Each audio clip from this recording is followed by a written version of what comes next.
morning, boys and girls. Today we're going to continue with the long walk to water, and this will be, I believe, chapter 4. Yes. And yesterday we talked about how you can create an open mind of the character with like a head, and then you can add adjectives that describe their thoughts and feelings, and then use some information from the text to support what you think is happening in their mind. And of course, you should go back to that throughout the story and continue to fill out that mind map. That's what's cool about starting something like that, is it's ongoing. But then also you want to add to your knowledge in other ways. So today we're going to talk about how readers connect new information to their existing knowledge. So for example, at this point, you might have looked up Southern Sudan in Africa. You might have looked at tribal life. You have certainly heard it from Salva's perspective, what he's seeing and feeling in this experience, and the way that the geography is spread out. So you're going to have that existing knowledge, right?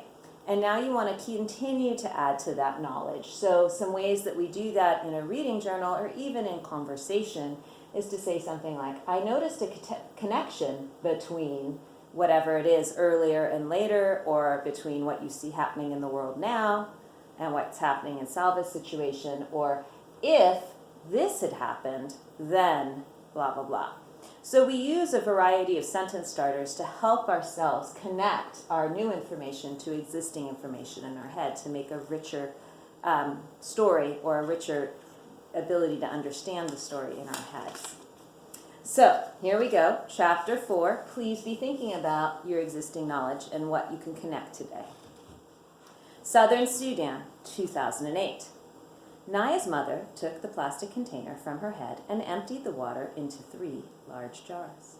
She handed Naya a bowl of boiled sorghum meal and poured a little milk over it. Naya sat outside in the shade of the house and ate. When she was done, she took the bowl back inside. Her mother was nursing the baby, Naya's little brother. Take Akir with you, her mother said, nodding toward Naya's sister. Glancing at her younger sister, Naya did not say what she was thinking. That Akir was only 5 years old, was too small, and walked too slowly. She needs to learn, her mother said. Naya nodded. She picked up the plastic container and took Akir by the hand. Home for just long enough to eat, Naya would now make her second trip to the pond. To the pond and back, to the pond and back. Nearly a full day of walking altogether. This was Naya's daily routine. 7 months of the year. Daily. Every single day. Can you imagine, as a young girl, all you get to look forward to every day is walking to the water hole, filling the container, and coming back? And your meal is the same every day, and then you grab the container again? Sounds difficult. Southern Sudan, 1985. So notice we went from Naya, who's 2008, a young girl then, to Salva, a young boy, in 1985. Salva held his breath as he scanned the faces, one by one. Then the air left his lungs and seemed to take all hope with it. Strangers. No one from his family. The old woman came up behind him and greeted the group. Where are you going? She asked. A few of the people exchanged uneasy glances. There was no reply. The woman put her hand on Salva's shoulder. This one is alone. Will you take him with you? Salva saw doubt on the people's faces. Several men at the front of the group began speaking to each other. He is a child. He will slow us down. Another mouth to feed? It is already hard enough to find food. He is too young to do any real work. He'll be of no help to us. Salva hung his head. They would leave him behind again, just as the others had. Then a woman in the group reached out and touched the arm of one of the men. She said nothing, but looked first at the man and then at Salva. The man nodded and turned to the group. We will take him with us, he said. Salva looked up quickly. A few in the group were shaking their heads and grumbling. The man shrugged. He is Dinka, he said, and began walking again. The old woman gave Salva a bag of peanuts and a gourd for drinking water. He thanked her and said goodbye. Then he caught up with the group, determined not to lag behind, not to complain, not to be any trouble to anyone. He did not even ask where they were going for fear that his questions would be unwelcome. He knew only that they were Dinka and that they were trying to stay away from the war. He had to be content with that. The days became a never-ending walk. Salva's feet kept time with the thoughts in his head, the same words, over and over. Where is my family? Where is my family? Every day he walked with the group, rested at midday, and walked again until dark. They slept on the ground. The terrain changed from scrub to woodland. They walked among stands of stunted trees. There was little to eat, a few fruit here and there, always either unripe or worm-rotten. Salva's peanuts were gone by the end of the third day. After about a week, they were joined by more people, another group of Dinka, and several members of a tribe called the Jerkol. Men and women, boys and girls, old and young, walking to nowhere. Salva had never been so hungry.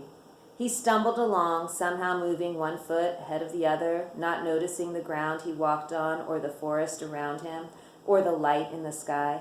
Nothing was real except his hunger, once a hollow in his stomach, but now a deep, buzzing pain in every part of him. Usually, he walked among the Dinka, but today, shuffling along in a daze, he found he had fallen a little behind. Walking next to him was a young man from the Jerkol. Salva didn't know much about him except that his name was Buska. As they walked along, Buska slowly slowed down. Salva wondered sluggishly if they shouldn't try to keep up a bit better. Just then, Buska stopped walking. Salva stopped too. But he was too weak and hungry to ask why they were standing still. Buxa cocked his head and furrowed his brow, listening. They stood motionless for several moments. Salva could hear the noise of the rest of the group ahead of them, a few faint voices, birds calling somewhere in the trees. He strained his ears. What was it? Jet planes? Bombs? Was the gunfire getting closer instead of farther away? Salva's fear began to grow until it was even stronger than his hunger. Then, a slow smile spread over Buxa's face. There, you hear? Salva frowned and shook his head. Yes, there it is again. Come! Buxa began walking very quickly. Salva struggled to keep up. Twice Buxa paused to listen, then kept going even faster. What? Salva started to ask. Buxa stopped abruptly in front of a very large tree. Yes, he said. Now, go call the others. By now, Salva had caught the feeling of excitement. But what shall I tell them? The bird, the one I was listening to, he led me right here. Buska's smile was even bigger now. You see that? He pointed up at the branches of the tree.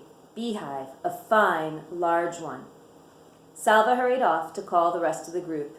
He had heard of this, that the Jerkol could follow the call of the bird called the honey guide, but he had never seen it done before. Honey. This night, they would feast. So, boys and girls, I want you to add what you learned today to your existing knowledge about Salva's experiences and Naya's experiences. What do you understand about the life that they live? How is it different from yours? What connections can you make? Would you want to have to try and survive in Salva's shoes? So many thoughts. This is what your journals are for, is to jot and think about how it would be to be in the character's shoes. All right, I'll catch you with chapter 5 another day. Bye.